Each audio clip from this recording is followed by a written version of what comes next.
Today is the 19th of January 2018. I am at the CMT Trade Fair in Stuttgart, and what I'm going to do now is I'm going to take you through some of the vans which you can see here. You can see most of these vans in more detail in other films, but what I'm going to do is I'm going to take you through and talk a little bit about things which are innovative or which are new this year or maybe last year, and have a look. So we'll start off with this model here from Pilote.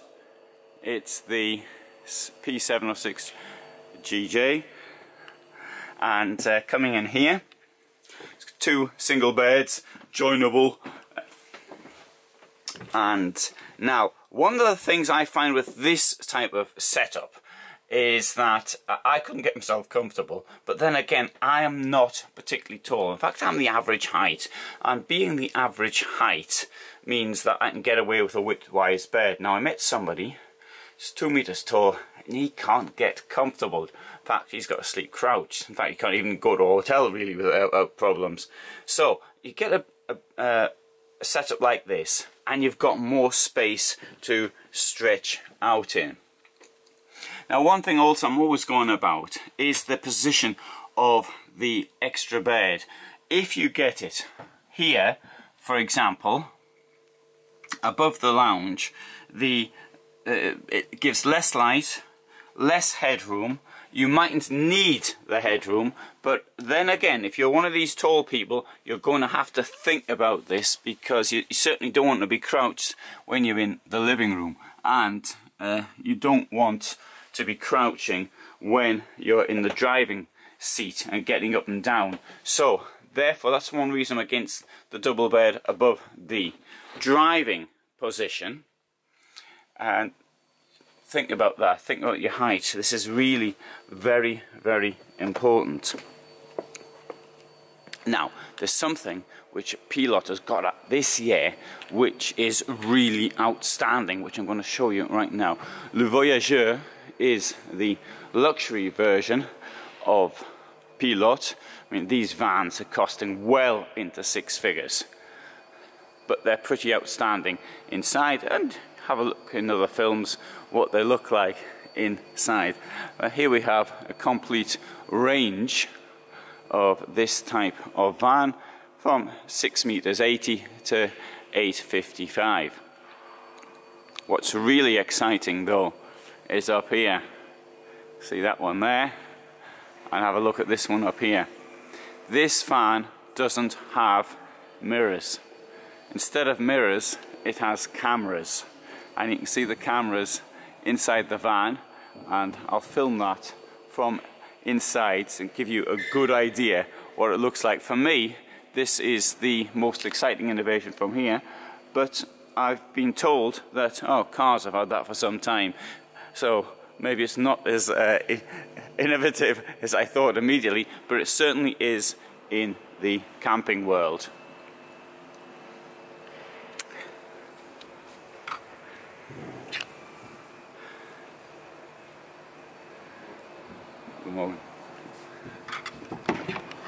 So I'll have a look at this, a smaller Pilote with a queen bed. Let's go inside. Let's turn the lights on. There's the lights up there. So there's something which is becoming quite common this year, is that's to have queen beds which go up and down, and you can see over there that this is the sort of device here, and that sort of pulls it up and down. Useful feature if you want to have more space in the garage. Another thing lots and lots of people are doing this year, or these days, is this. There's the bathroom, there's me in the morning. There, we press this thing here down, and this comes out. That moves across to reveal the shower. Now, if you don't mind having the shower behind a false wall, no problem. But if you prefer to have the shower in the shower, then it might be a problem. It depends what you actually prefer, like everything else. One thing I'm glad to say, as I'm seeing more and more of, is this. Sliding doors. Look how little room a sliding door takes up. Obviously it's got to slide somewhere, but it slides around the back there. Much easier to get it in and out of a toilet with a sliding door. Another thing, seeing in a number of vans, and I think a few people will complain at this, it's the amount of hobs. This one's got 2, and I think that makes sense, having 2. Let's face it, if you've got 3, it takes up more room. And when you're in a small van, space is at a premium. Personally, I'd much rather have a bigger sink than an extra hob. It's probably an unfair comparison because obviously the sink takes up more space. But when you've got big pans though to wash, I'd rather have somewhere to put them and to wash them properly. Another feature, I think tables are getting bigger. That for me is a good sign. You use a table all the time. Tiny table, not really. And particularly in these really small vans, we see a tiny table being made at the cost of having extra big seats. Well, what if you have guests? That's always the argument. And, well, yeah, certainly people do occasionally come round to your van. But do you really want to be eating your dinner in a tiny space, the two of you, when you could have a big table to do it from?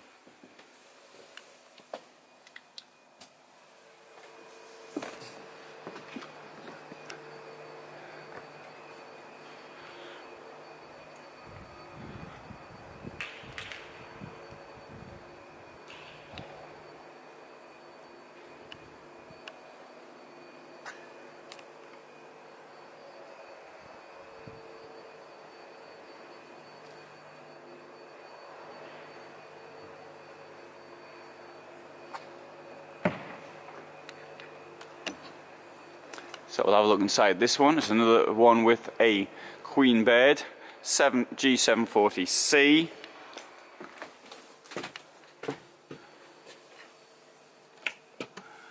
Light switch is different here. This is quite exclusive, I think. Got this bed up here, so it goes up and down, as you can see. It's gone up to quite a height. You know, and queen beds, there's not much of a space when you're getting round like that, but you know, it's a van at the end of the day.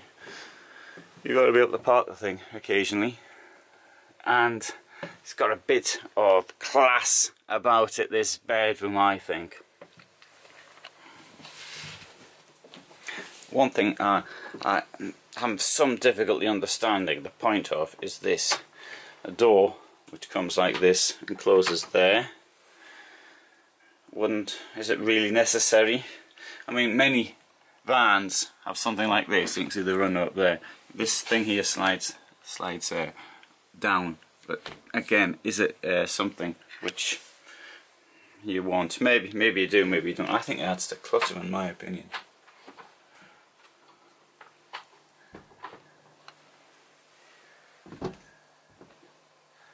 And once more, position of the bed, which I'm always going on about.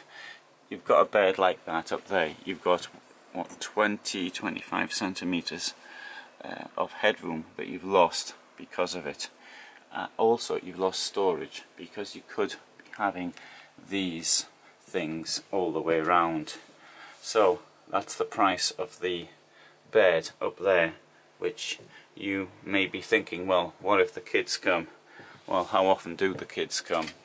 And you can get sort of spare beds to put on the floor if you really want to. You can get these inflatable ones, or all sorts of cushions on the floor, all sorts of things you can do. A lot of care seems to be taken now, more and more, of garages to make sure people got their bikes.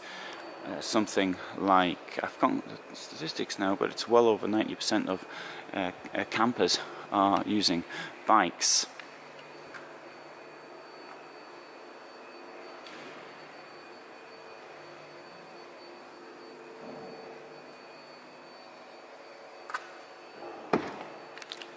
Look at this Essential model, 650 or 649 centimeters in length.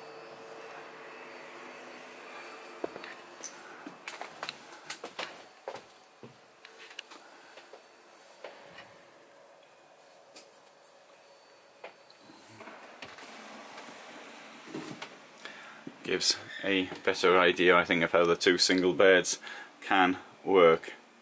And this thing's got an unusual way, not unusual because even Cartigo's been doing this for some time, amongst others, is you get into your wardrobe like that.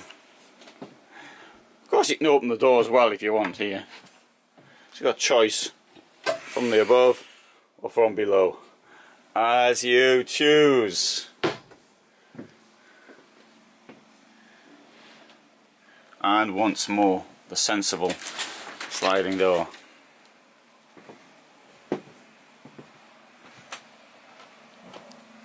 Light switches up here, see the lights going off.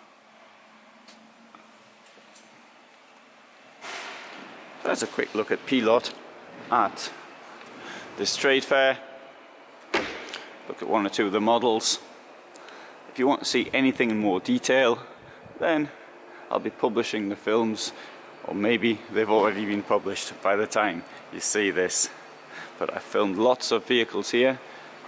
My visit here is over 10 days, although we've got lots of things organised for us, press conferences, and there's locations we can actually visit, for example, and destinations, which, you know, it's great as well.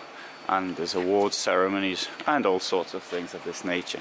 As you can see, lights have gone on internally in the hall, so people are coming in now.